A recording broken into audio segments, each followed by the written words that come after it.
সাধারণত বাচ্চারা খুব একটা খেতে পছন্দ করে না এবং বাড়ির লোকেরাও তেমন কুমড়োটা খেতে চায় না, তাই কুমড়োর একটা অন্যরকম রেসিপি নিয়ে চলে এসেছি। নমস্কার বন্ধুরা, রিম্পার রান্নাঘরে আপনাদের স্বাগত জানাই। তো চলুন রেসিপিটা দেখতে থাকুন। বন্ধুরা, আজকে আমি আপনাদের জন্য নিয়ে চলে এসেছি কুমড়োর কাবাব। তো চলুন দেখে নিন কী কী লাগবে। এখানে আমি কুমড়ো কেটে নিয়েছি, কাঁচা লঙ্কা, পেঁয়াজ, আদা রসুন বাটা, এখানে আছে ব্রেড ক্রাম্ব। এরপর আমরা কুমড়োটাকে সিদ্ধ বসিয়ে দেবো।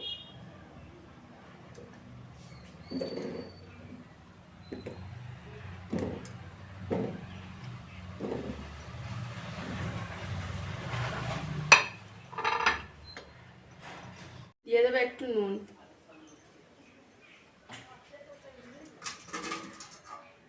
অর্ধেক পেঁয়াজ আমরা ভেজে নেব।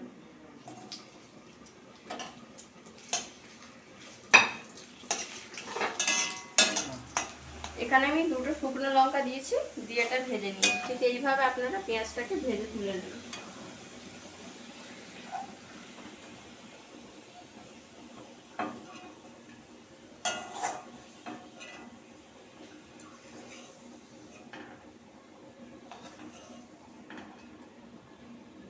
কুমড়োটা এখন সিদ্ধ হয়ে গেছে, এটা আমরা ঠান্ডা করে রেখেছি। এরপর এটাকে আমরা মেখে নেব।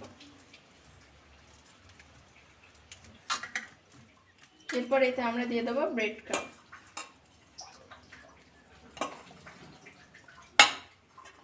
সাথে কুচনো পেঁয়াজটাও দিয়ে দেবো।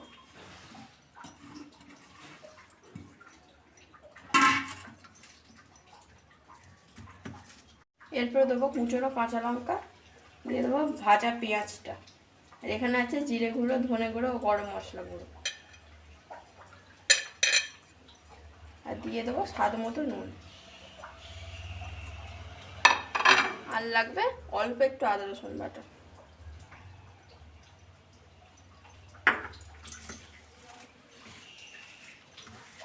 ভালোভাবে এটা আমরা মাখিয়ে নেব। এরপর আমরা এগুলো একটা একটা করে ভেজে নেব।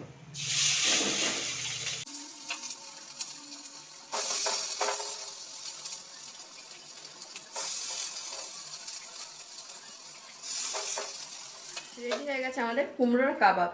এটা আপনারা এখন গরম ভাতের সাথে কিংবা স্ন্যাক্সেও এটা ট্রাই করতে পারেন।